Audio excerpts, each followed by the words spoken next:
Hello, sweet friends, and welcome back for another Read Aloud. We are going to continue on our James and the Giant Peach adventure today. The last time we had left James, his two aunts, Aunt Spiker and Aunt Sponge, had kicked him out of the house and locked the door. It's nighttime. They had him locked in the house all day, no food or anything, because they were charging people to come into the fence to see the enormous peach that has grown. So they're busy counting their money, and James asked for something to eat because he's really hungry, and they said absolutely not until you clean up the whole yard. We're busy counting our money.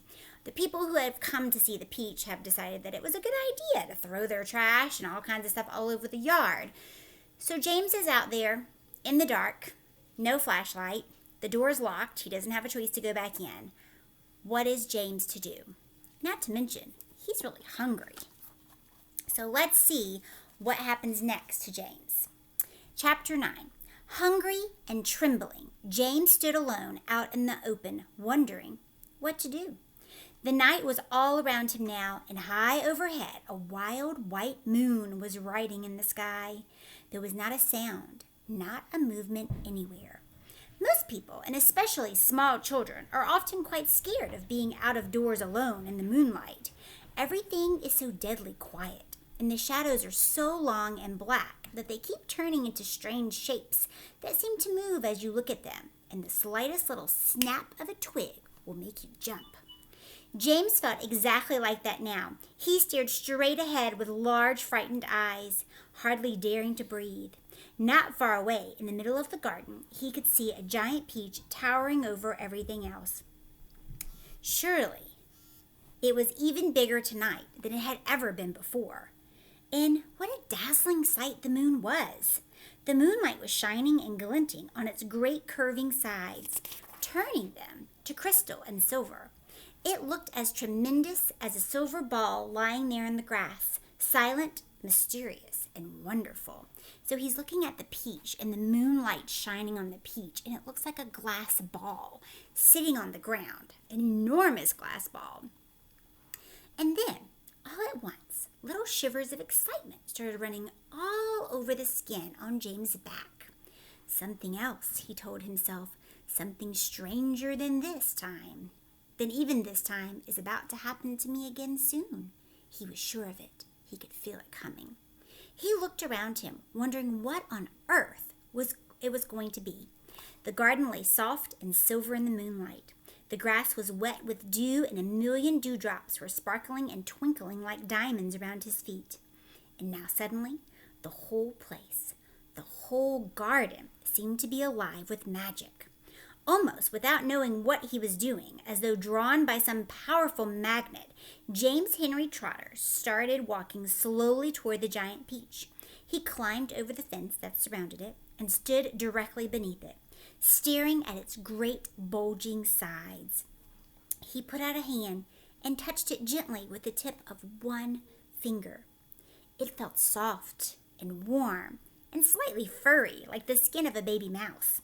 He moved a step closer and rubbed his cheek slightly against the soft skin. And then suddenly, while he was doing this, he happened to notice that right beside him and below him, close to the ground, there was a hole in the side of the peach. Now look how big the peach is compared to James down here. Now there's a hole that he sees in the peach. Where did that come from? Do you have any guesses how that hole got into the peach? I've got a few ideas. I hope you do too. What do you think James is going to do about that hole? Now, first off, should he be in that fence? If his Aunt Spiker or Aunt Sponge caught him in that fence, what do you think they might do to him? It's a little scary to think about, right? Because they're terrible people, and they don't want him anywhere near that peach. If he was to tell them about this hole, who would they blame the hole on? I think they would blame James too.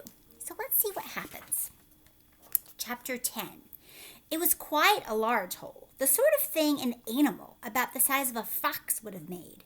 James knelt down in front of it and poked his head and his shoulders inside. He crawled in. He kept crawling. This isn't just a hole, he thought excitedly. It's a tunnel. The tunnel was damp and murky, and all around him there was curious, bittersweet smell of fresh peach. The floor was soggy under his knees, and the walls were wet and sticky, and peach juice was dripping from the ceiling. James opened his mouth and caught some of it on his tongue. It tasted delicious. He was crawling uphill now, as though the tunnel were leading straight toward the very center of the gigantic fruit. Every few seconds, he paused and took a bite out of the wall. The peach flesh was sweeter and juicier and marvelously refreshing. He crawled on for several more yards. Then suddenly, bang! The top of his head bumped into something extremely hard, blocking his way. He glanced up. In front of him, there was a solid wall that seemed at first as though it was made of wood. He touched it with his fingers. It certainly felt like wood, except that it was very jagged and full of deep grooves. "Good heavens," he said. "I know what this is. I've come to the stone in the middle of the peach." If you've ever eaten a peach or seen someone else eat a peach, you know that inside of the peach there is a large what? Yeah, a large seed in the middle, and people call that the stone or the pit of the peach. So he has crawled up the tunnel and run into the stone or the pit of the peach. Where does he go from there? What made that long tunnel, you wonder? And James has finally got some food in his belly, doesn't he? All right, let's keep going. Then he noticed there was a small door cut into the face of the peach stone. He gave it a push. It swung open. He crawled through it, and before he had time to glance up and see where he was, he heard a voice saying, "Look who's here!" And another one said, "We've been waiting for you." James stopped and stared at the speakers, his face white with horror. Now, his face is white. That's not a good sign. That means he's very scared.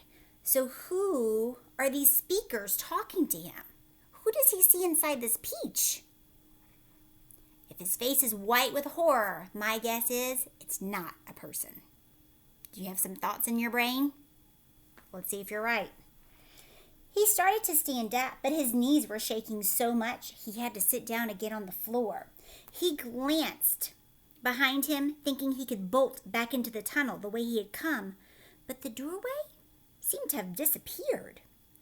It was now only a solid brown wall behind him.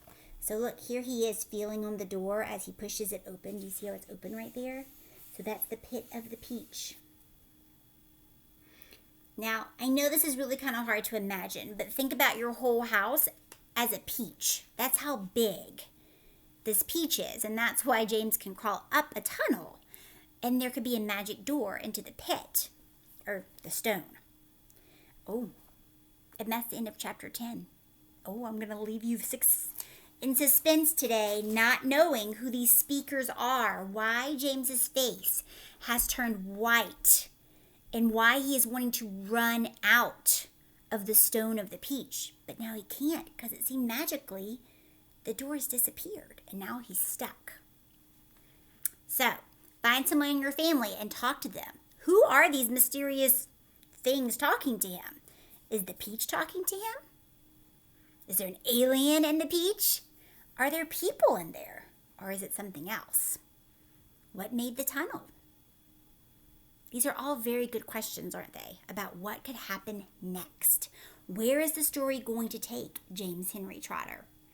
He said when he was in the yard, staring at that gigantic peach in the moonlight, that he felt something was going to happen next. Well, something has happened, hasn't it? We're just not exactly sure what exactly has happened. All right, friends, I hope you enjoyed our 2 chapters for James and the Giant Peach, and I will read more to you again soon. Take care. Bye.